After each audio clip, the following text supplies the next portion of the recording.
ni radio BBC gahuza miryango ivugira i Londres kuri metero 19 25 31 na 41 no ku mirongo ya FM mu karere k'ibiyaga bigari no kuri internet kuri bbcgahuza.com.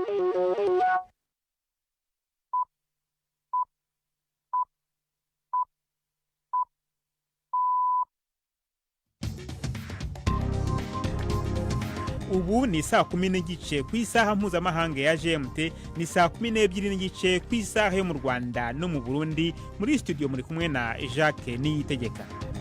Izi ni ingingo z'ingenzi zigize aya makuru. Mu Rwanda habaye umuhango wo kurahiza abadepite bashya nyuma y'amatora yabaye mu kwezi gushize kwa karindwi. Mu Rwanda kandi hirya no hino mu gihugu hakomeje ibikorwa byo kuvugurura insengero zafunzwe mu gihe izindi zigifunze kubera ko zitubahirije amabwiriza ya leta mu bijyanye n'ubuzima n'umutekano. Insengero zitwegereye hafi ya zose zirafunze ku buryo ushobora kugera nko mu birometero 5-10 utabona nk'urusengero rufunguye. Ubwo urumva rero ntabwo bwa buryo bwo kubona aho umuntu yasengera yenda hakora ntahahari. Turajya no mu gihugu cya Lesotho, igihugu kiri kwisonga ry'urutonde rw'ibihugu bifite abantu benshi biyahura kubera impamvu zinyuranye. Tubafite n'ikiganiro cy'urubuga rw'imikino. Muri mwese ikaze muri amakuru yo kuri wa gatatu itariki ya 14 z'ukwezi kwa munane.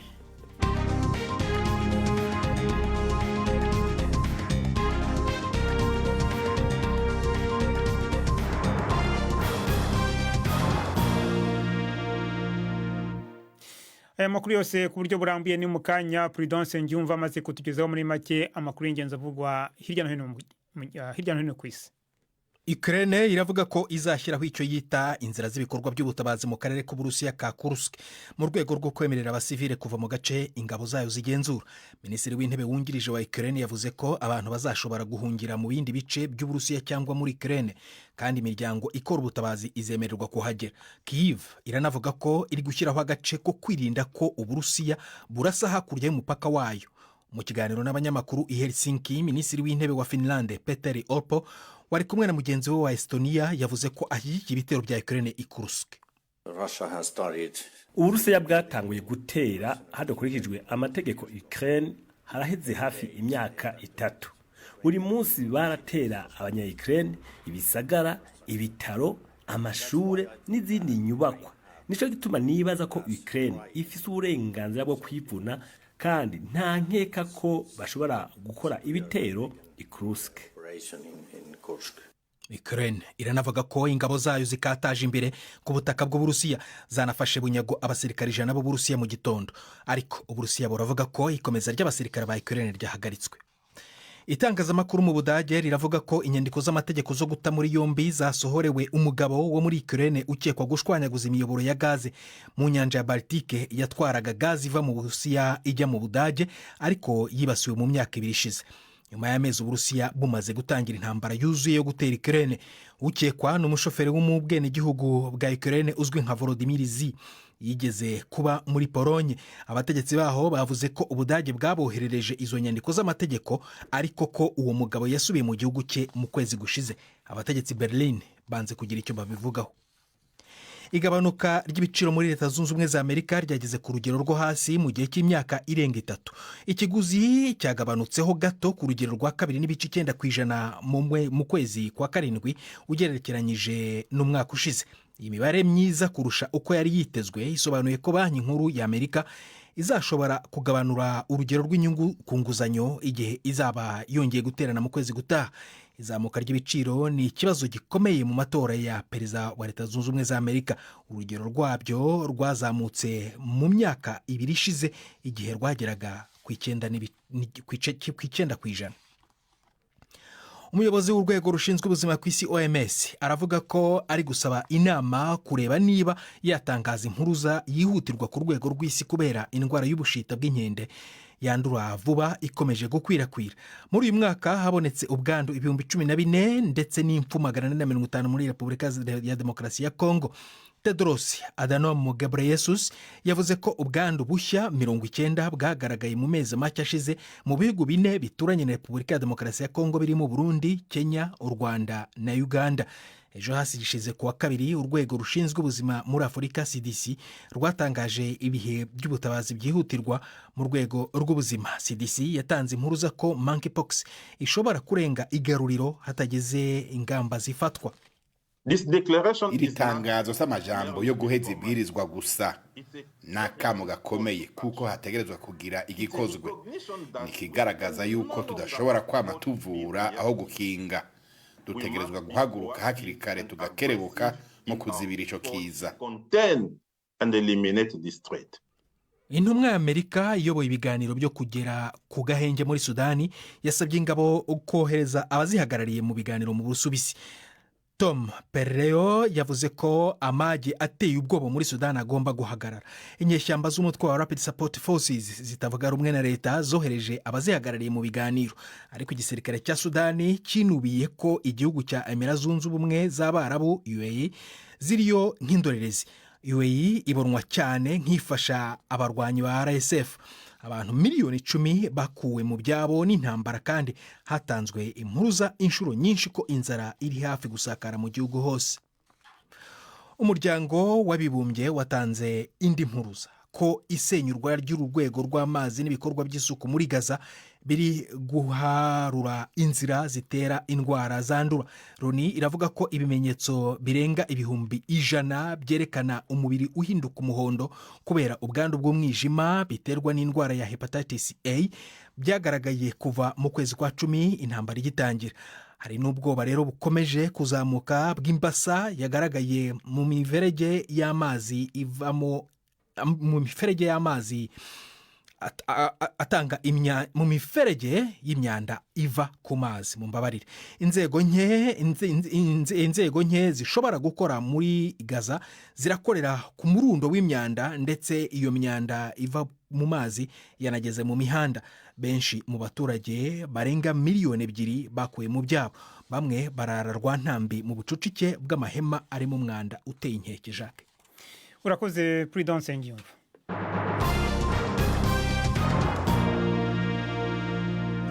Ano makuru ku byo burambuye reka tuyahere ku yerekeranye n'igihugu cy'u Rwanda, aho mu Rwanda nyine hirya no hino hakomeje ibikorwa byo kuvugurura insengero zafunzwe mu gihe izindi zigifunze.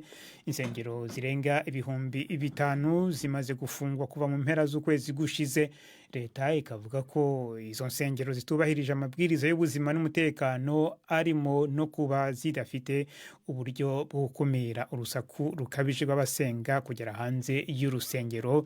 Itegeko rishya rigenga amadini mu Rwanda kandi risaba buri mushumba w'itorero kugira impamyabumenyi mu masomo y'idini izwi nka théologie mu Gifaransa. Bamwe mu bakuriye insengero bavuga ko barimo kugerageza gushyira ibintu mu buryo ngo nubwo bitoroshye. Ni inkuru y'umunyamakuru wa BBC Yves Bucyana uri Kigali.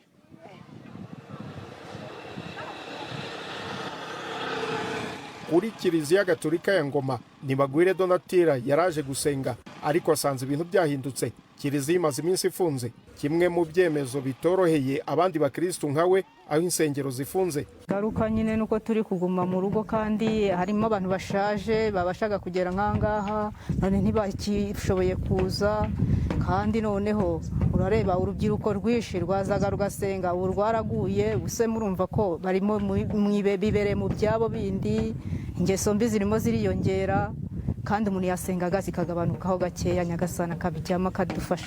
Mu gihugu hose insengero zirenga 5,000 n'imisigiti zarafunzwe kuva mu mpera z'ukwezi gushize, ku mpamvu leta ivuga ko ari ukutubahiriza amabwiriza, cyane cyane agendanye n'imyubakire.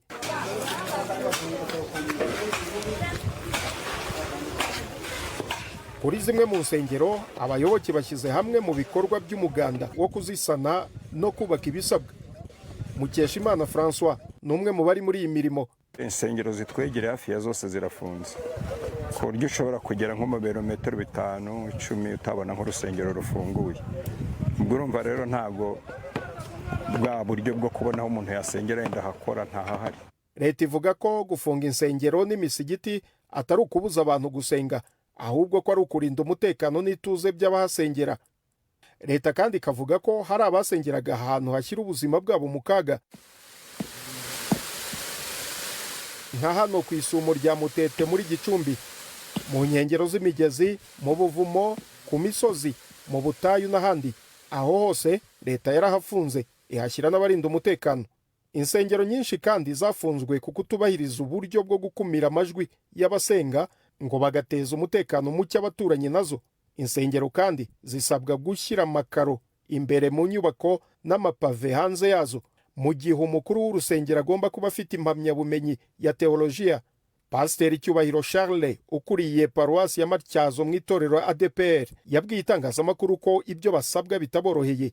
Yadusaba ko duhamagara n'umutekinisiye aturuka i Kigali, araza araturebera, aratubwira ngo uru rusengero rwacu kugira ngo rujyemo sound proof tuzishyura $42 ubwabyo abakristo bumva ko ari nyinshi. Hanyuma hiyongereho gutunganya imbuga, amapave, arasaba $4,700,000 izo batubariye. Hanyuma n'andi masuku tutarashyiramo ibindi bikoresho bagiye dusabwa, imirinda nkuba yiriho ariko za kizimyamwoto zirakenewe, hazakenerwa amapare bagiye badusaba, ariko urumva ko bigoye, ni umutwaro uremereye. Insengero za Pentecote ziri muri nyinshi zafunzwe mu Rwanda, zikunze kuyoborwa n'ababwirizabutumwa bavuga ko bafite impano kandi bagakora ibitangaza. Umubare munini w'Abanyarwanda n'Abakristo, ariko hari n'abandi bagikurikiza imigenzo gakondo. Abategetsi bavuga ko bari guhagurukira izo nsengero kuko zagize igihe cy'imyaka 5 yo kuzuza ibisabwa. Yves Bucyana, BBC Gahuzamiryango, i Huye mu majyepfo y'u Rwanda.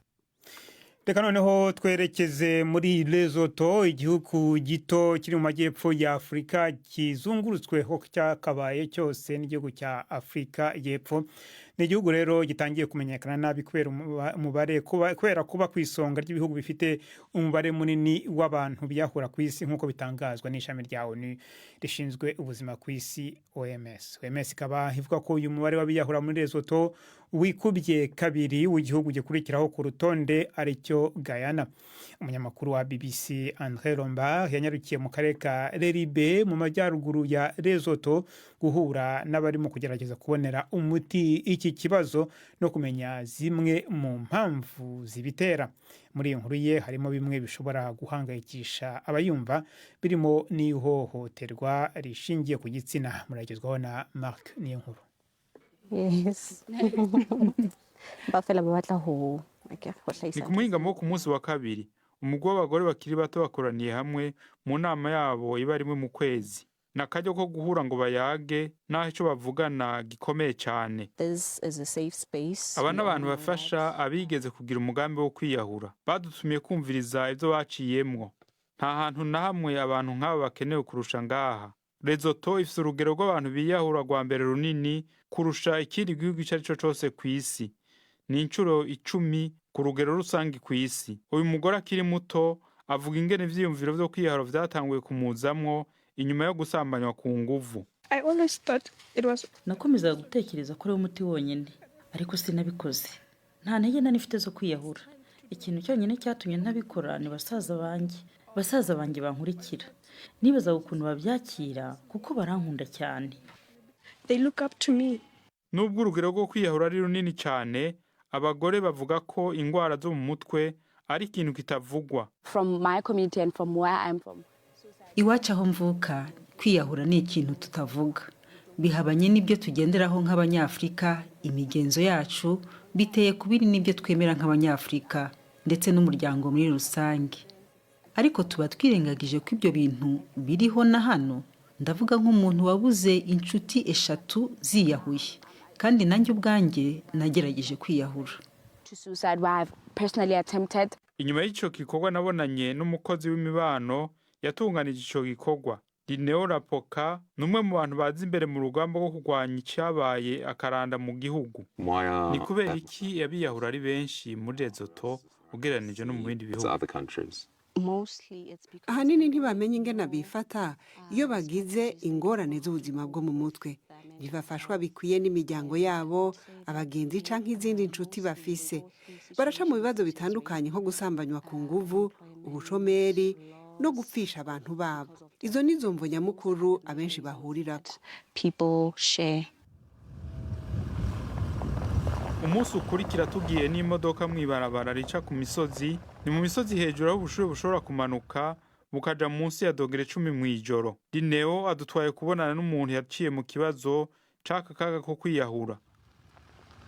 Kugira dushike ku nzu ya Matorange Moroyi, twavuye mu modoka yacu y'ijipe dufata inzira y'umudugo, hakurya y'uruzi turaheza turaduga mu misozi. Inyuma y'isaha n'inusu dushitse mu kigwati gitoya ahari utuzu duto duto tw'abasoto tw'umuzingi dusakajwe n'ivyatsi mu misozi y'ibihongo vy'amabuye ashashe kugwera mpende rw'amazi yabaye ibarafu. Dumela ndade.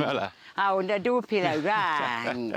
N'umutamakazi w'imyaka 79 yavyaye abana 10 ariko agifise imbaga. Umwe mu bana biwe b'abahungu Trohong yiyahuye afise imyaka 38. Trohong yari umuhungu mwiza, yari yarambariye ibibazo by'indwara ziwe zo mu mutwe. Umunsi yiyahura yaraje arambarira ati mama umunsi umwe uzokumva niyahuye. Yari afise ubwoba ko hamwe yogira ababibwira bazokwiyumvira ko ari umuntu ataca amaze adashobora gutorera umuti ibibazo vyiwe. Ubukene ni bwinshi, amahirwe nayo ni make muri Lesotho. Hafi ca kane c'abanyagihugu babayeho mu bukene bukabije, abarenga ica kabiri bashobora gukora bakora hakurya muri Afrika y'Epfo, ahanini mu kwimba ubutare. Ndifuza kumenya ico leta iriko irakora mu kugabanya imvo zituma abantu biyahura. Mokotu Makaranyane n'umushinga amateka ava mu mugambo uri ku butegetsi RFP agatwara komite jeje imibano yitaye ibibazo vy'amagara y'abantu. Twarakoze ibishoboka kugira ibitigiri bigabanuke. Inama nshinga amateka ntiyicaye ngo irere amaboko. Yaragerageje guhimiriza leta kugira ikore ibishoboka. Twarageze naho dusaba ko hoshingwa amategeko nk'ay'ibihe bidasanzwe. Birumvikana ko bitoroshe gutorera umuti ikibazo cabaye kiza ngaha. Hari imvo nyinshi zituma urugero ruguma ruri hejuru.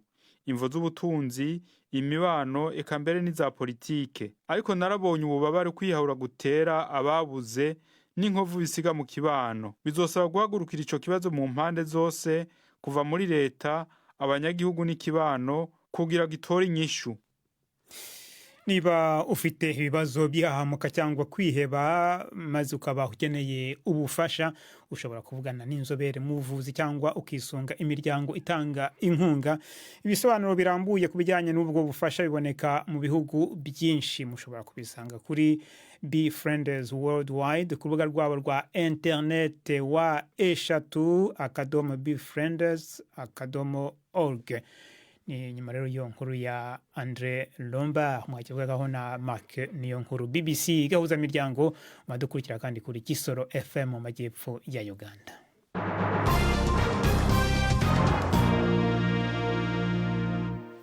Dusubire mu Rwanda, habaye umuhango wo kurahiza abadepite bashya nyuma y'amatora yabaye mu kwezi gushize kwa karindwi. Madame Gertrude Kazarwa ukomoka mu shyaka PR niwe umuyobozi mushya w'inteko nshinga amategeko nyuma ya matora arangiye kuri uyu mugoroba. Uyu mugore w'imyaka 60 wari usanzwe hari umusenateri agiye kuyobora inteko nshinga amategeko yiganjemo abategarugori. Azaba yungirijwe na Musa Fazil Harerimana ukomoka mu ishyaka rya PDI n'Uwineza Berine wo mu ishyaka rya FPR. Muri uyu muhango Perezida Paul Kagame yagarutse ku kibazo cy'inyeshyamba za FDLR, avuga ko amahanga yirengagiza cyangwa agashaka gukemura iki kibazo mu buryo butari bwo.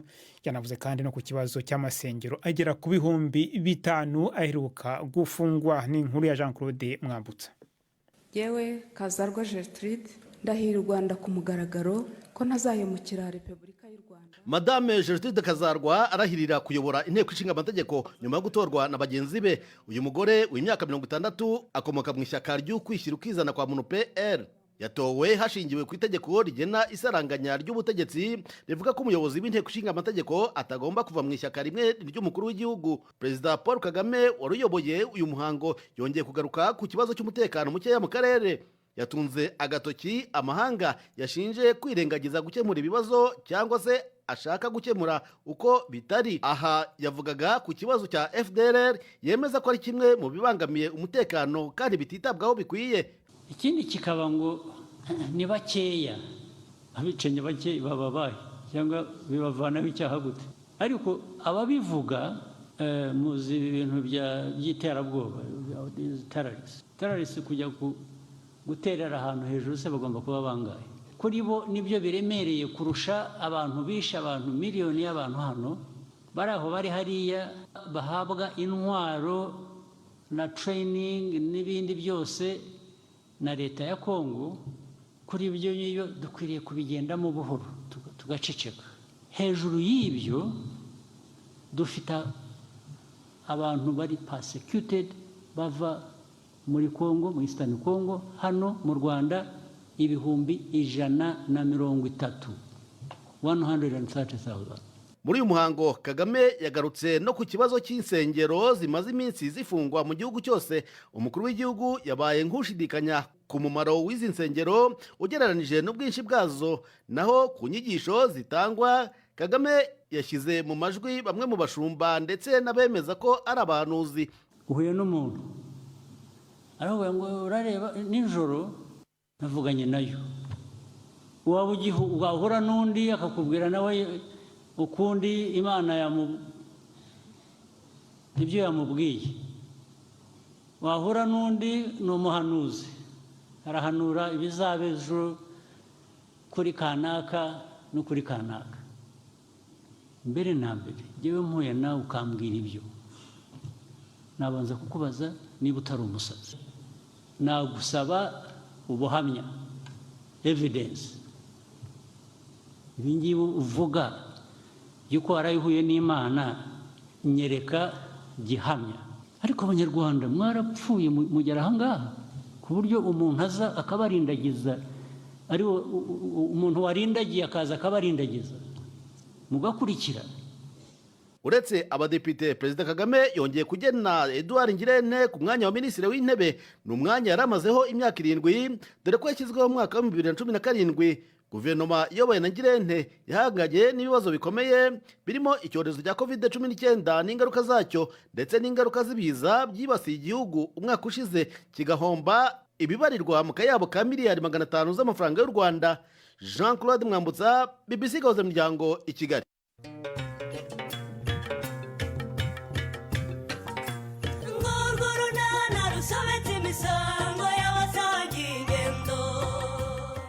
Mu kiganiro unana cyo kuri wa kane twabateguriye wabimenye ko yahindutse nk'inyamaswa. Ubwe yambwiye ngo ni impambire ngende kuko umutima we wabaye nk'uw'impyisi. Ntiyakweshye rwose ari nk'uw'impyisi pe. Nk'umuntu yirukana umugore ufite umwana ndetse unamutwika indi mu gicuku nka kiriya. Kunyirukana se byari bihagije koko? Yabanje afata mu ijosi araniga, ngira ngo agiye kumpotora, yandekuwe ntabasha no kumira uducana. Yewe cyaye kikwishe cyo kicwa n'agahinda. Haye kurundi buri wamuriga. Ni 12:45 kuri BBC. BBC Gahuza Miryango, isaha muyazi yabura iminota 8 ku masaha yo mu Rwanda no mu Burundi. Ni umwanya w'ikiganiro cy'urubuga rw'imikino. Uyu munsi mwateguriwe kandi mugezwaho na Yves Bucyana. Imikino kuri BBC Gahuza Miryango. Mwiriho neza. Mpere muri Botswana, abantu ibihumbi n'ibihumbi ejo buzuye ku kibuga muri Botswana mu birori bikomeye byo kwakira umukinnyi usiganwa metero 200 Letsile Tebogo waruzanye umudari wa mbere wa zahabu mu mikino Olympique. Abafana benshi bitwaje amabendera y'ubururu n'umukara bayazunguza mu gihe ikipe ya Olympique yazengurukaga muri stade muri bisi ifunguye hejuru mu murwa mukuru Gaborone. Uyu musore w'imyaka 21 yabaye umunyafurika wa mbere wegukanye metero 200 mu bagabo ubwo yatsindaga abanyamerika Kenny Bednarek na Noah Lyles i Paris ku itariki ya 8 z'uku kwezi.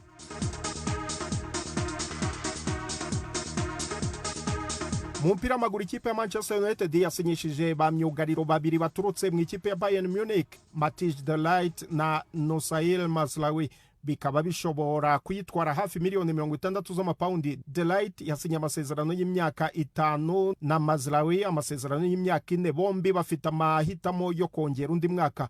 Kuri uyu wa gatanu ubwo Manchester United izabihura na Fulham muri Premier League, Mazraoui ashobora kwifashishwa mu mwanya wa Luke Shaw wavunitse.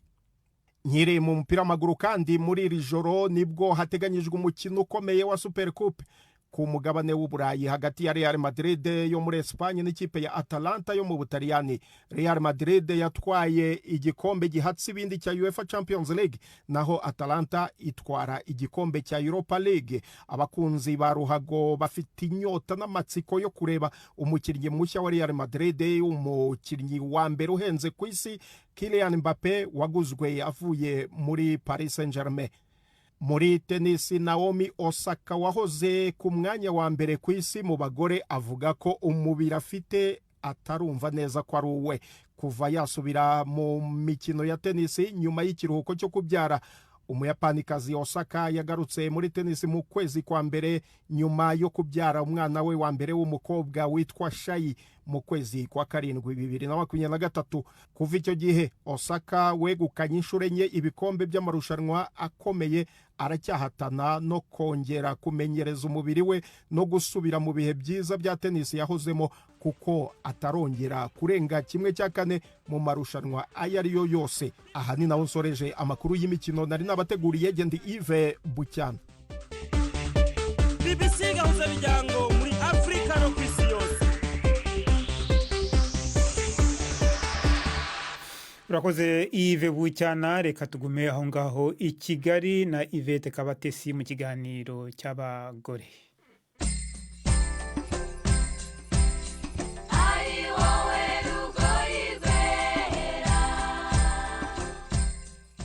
Mu 2021 ubwo icyorezo cya covid cyari gisumbirije isi, abantu batabasha kunyeganyega, Wirine Ikirezi w'imyaka 23 na bagenzi be babiri bashinze Dot Pharma, ikigo gifasha abantu kubagezaho imiti n'ibindi bikoresho by'ubuzima babasanze aho bari. Iki kigo kifashisha ikoranabuhanga ngo cyazanye ibisubizo bitandukanye nk'uko Wirine abyemeza. Usanzwe dufite urubuga .pharma.rw aho umuntu ashobora kuza akareba ibintu dufite muri stoke, akaba yahitamo icyo ashaka kugura akacyishyura tukakimugezaho. Navuga ngo abakiriya mukunze kubona cyane nabaye akenshi bakunda kuba ari abantu bakeneye ibikoresho by'abana, urugero ababyeyi bakibyara baba bakeneye amata y'abana cyangwa imikandara bambara mu nda kugira ngo bongere basubirane, cyangwa bijyanye n'ubuzima bw'imyororokere. Hari imiti itera imbaraga abagabo, hari udukingirizo, hari ibinini bituma umuntu adasama akimara gukora imibonano mpuzabitsina, hari amatesite ya sida yo kureba uko umuntu ahagaze. Ubuzima bw'ibanga kenshi nibwo abantu bakunda gusaba ko bashaka ko umuntu ababikira ibanga. Ariko hama rero bikorwa gute, mubigeza ku mukiriya gute? Dukoresha abamotari, we icyo abasabwa no kugeza ibintu ku muntu, ntabwo agomba kumaza nyine ibintu byinshi ushobora gutuma y'abantu comfortable. Ikindi ntabwo tujya twandika amazina kugira ngo umuntu atumva wenda ari exposed cyangwa baramumenya. Nimwe mujya kumugurira umuti hanyuma mukishyurwa gute n'uwo muntu? Twebwe dukorana ibigo bicuruza imiti, rero tukayikuraho tukageza ku mukiriya. Umukiriya nitwishyura, natwe tuba dufite ukuntu dukorana n'abo bantu uburyo tukabana inyungu. Wiri, tuzi ko hari imiti imwe n'imwe biba ngombwa ko umuntu aba yayandikiwe na muganga. Icyo gihe bigenda gute? Imyinshi muri imiti hari itemewe gutanga ku mbuga. Ibyo rero FDA, ikigo gishinzwe imiti, turacyabiganiraho n'abandi banagutanga serivisi nk'izo tutanga. Rero ikizaza iyo mbogamizi yo kuba hari ibintu bimwe na bimwe tutacuruza ikavaho, ahubwo tukajya twibanda ni gute ibintu twabicuruza ariko tukirinda ko hari ubuzima bw'umurwayi bwajya mu kaga. Rero nigarukire kuri Wirine nk'umukobwa ukora uyu murimo, wabigiye muti ibi bintu? Icyambere narabyize, nize healthcare management, kubungabunga ibigo bikora ibintu bijyanye n'ubuzima. Ikindi cya kabiri, nk'umukobwa nifuzaga kwiteza imbere. Rero mbere yuko ntangira kuri muri Dot Pharma, hari ibindi bintu agenda nkora nkiri n'umunyeshuri bijyanye no gufasha abantu gutuma ubuzima bwabo bumera neza. Rero ibyo nibyo nahereyeho mpanga umurimo ku kintu nkunda kandi naniki. Wirine Ikirezi washinze uburyo bwo gutumiza imiti n'ibindi bikoresho by'ubuzima ku ikoranabuhanga. Ni hano rero dusoreje, muramuke neza. Naho rero dushojeje amakuru yacu yo kuri wa gatatu, na makuru yarahagariwe na Prudence Ngiyumva. Mwakoze.